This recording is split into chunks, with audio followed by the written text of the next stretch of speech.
Power Book 4, Force Season 3 Episode 7 opens everything up as boundaries are crossed. It's uncommon for Tommy to surprise me after all this time. To be honest, the surprise in Power Book 4, Force Season 3 Episode 7 stemmed more from the timing of the events than the events themselves. But a surprise remains a surprise. Tommy Egan elicited a gasp from me and set the stage for an incredible conclusion to the series. Power Book 4, Force Season 3 Episode 6 was my top pick of the season because it truly advanced the plot and began aligning all the elements for the finale. However, this week's episode surpassed that. Throughout the season, particularly in the earlier episodes, it was evident that tension had been building steadily, albeit at a slow pace. We're accustomed to power shows moving at a fast clip, and this season hasn't felt that way. Many of the plotlines that have been simmering all season finally came to fruition, and it was genuinely overdue. Tommy has been pulled in various directions this season, leading to a lack of focus in his plans. But interestingly, he wasn't even aware that he needed to be alert. One could argue that his lack of awareness was the key issue. Tommy and Diamond have never truly been in sync, yet they've managed to maintain peace and focus on the main goal, generating revenue. That said, a rift has been gradually widening, with Jenard increasingly influencing Diamond while Tommy remains oblivious to the growing bond between the brothers, which has been pushing him further away. What's intriguing is that even with Diamond realigning with Jenard, he still occasionally chooses Tommy over Jenard. I appreciated the interaction between Tommy and Jenard when Tommy instructed him to intimidate Vic. It felt like the first moment Tommy viewed Jenard as something beyond just an annoyance. Jenard's issues were prominently displayed in this episode, but he recognizes the sway he has over Diamond, seizing every chance to drive a wedge between Tommy and himself, even when visiting Vic at Tommy's request. He wasn't truly helping Vic, nor was he assisting Tommy. The more adversaries Tommy accumulates, or at least the more individuals harboring animosity toward him, the more beneficial it is for him. Tommy aims to dominate the Chicago drug scene, and while Jenard might share those ambitious dreams, for now, he simply needs Tommy out of the way. This was always central to his and Shanti's schemes, but the moment he began keeping secrets from her, it became clear that their relationship, in all its forms, was on borrowed time. In a different scenario, Tommy and Shanti could have formed an ideal team. I'd even argue they might have been more effective than he and Liliana, simply because both Tommy and Shanti possess a similar blend of ruthlessness and strategic thinking. However, one could also argue that this shared trait could lead to their downfall, as both would feel compelled to be in control. Regardless, Tommy managed the fentanyl situation as best he could since he had no other option, and he ultimately understood that he needed to address the issue with Jenard. Since it wouldn't be through Diamond, the next best approach was to get to his connection with Shanti. Jenard and Shanti shared some adorable moments, showcasing their love and care, but their rekindled romance was also influenced by circumstances. That's why, when everything erupted in that bathroom, they both descended into chaos, expressing feelings they had been suppressing. The girl at that club was clearly a setup, and for a moment, I genuinely believed Jenard might just walk away from it. How foolish of me. Their confrontation represented the kind of bitterness that arises from harboring deep resentment towards someone. And it's not an argument that can be easily reconciled later. Shanti truly meant every word she said, and Jenard got defensive, attempting to retaliate while still disheveled.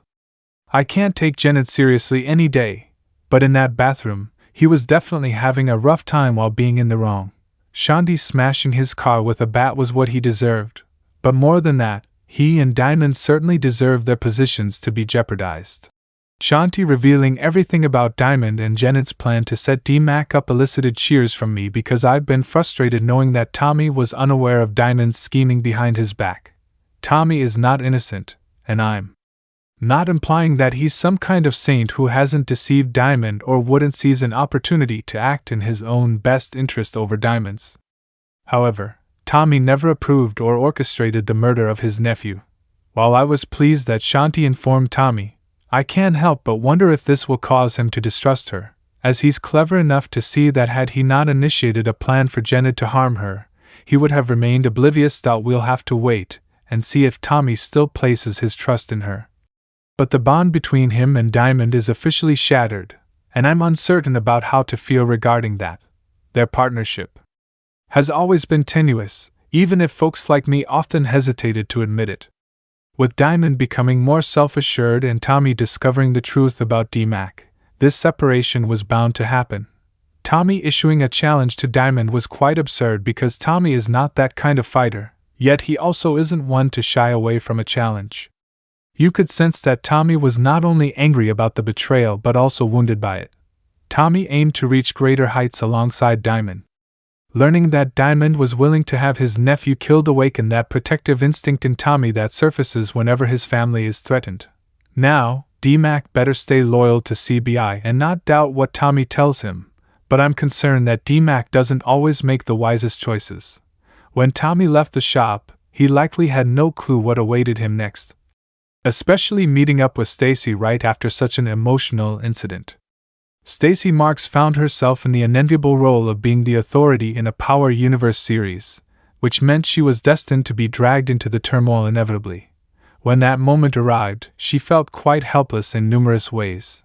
Achieving the position of Chicago's mayor is a significant accomplishment, and it was never her intention to be beholden to Tommy, yet she found herself cornered without any right choices that wouldn't jeopardize all her efforts. One aspect I always appreciated about Stacy was her resilience against manipulation, and while Tommy did affect her, she quickly realized she couldn't accept a life as a corrupt, heartless politician who catered to criminals over the citizens of Chicago. It feels like we only got a glimpse of Stacy and Bobby, which is unfortunate, as there was much more to explore regarding their marriage and overall connection.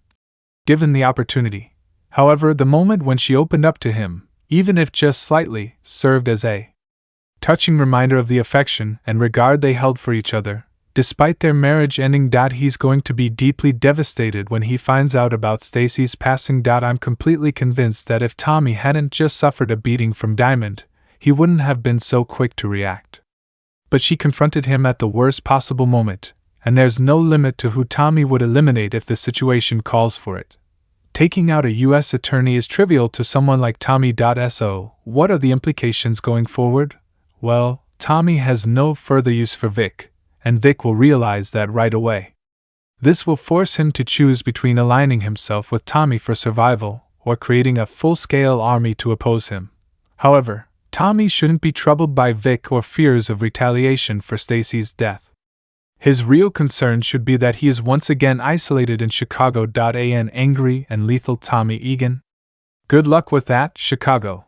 Additional insights: the conflict between Miguel and Ortega lacks intrigue. After Tommy had previously assisted him, my initial thought was that the two might unite at some point, both for Maria's sake and because they'd face more formidable foes than one another. We finally got to see Kate, and that tender exchange with D-Mac, paired with his and JP's family dinner, makes me think one of them won't survive the season. There's just too much joy right now for things not to go horribly wrong. /N/N Tommy recognizing how much Ray means to Vic is exactly why he's still here. /N/N Stacy spoke some hard truths to Maria, and I'm wondering what it'll take for her to snap out of her daydream. They can't keep raising a baby in that cramped loft, and honestly, they probably shouldn't even stay in Chicago.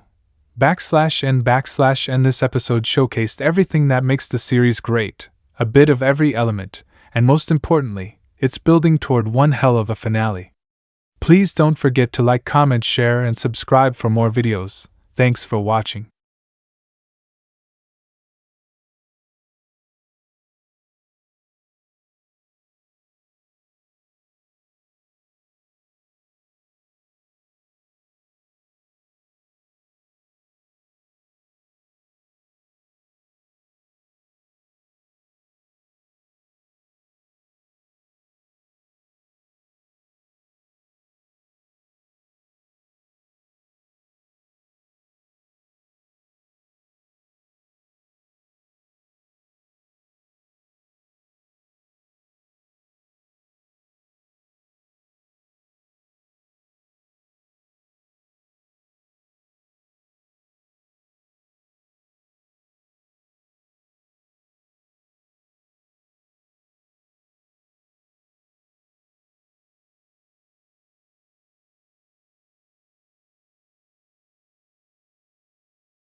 Please don't forget to like, comment, share, and subscribe for more videos. Thanks for watching.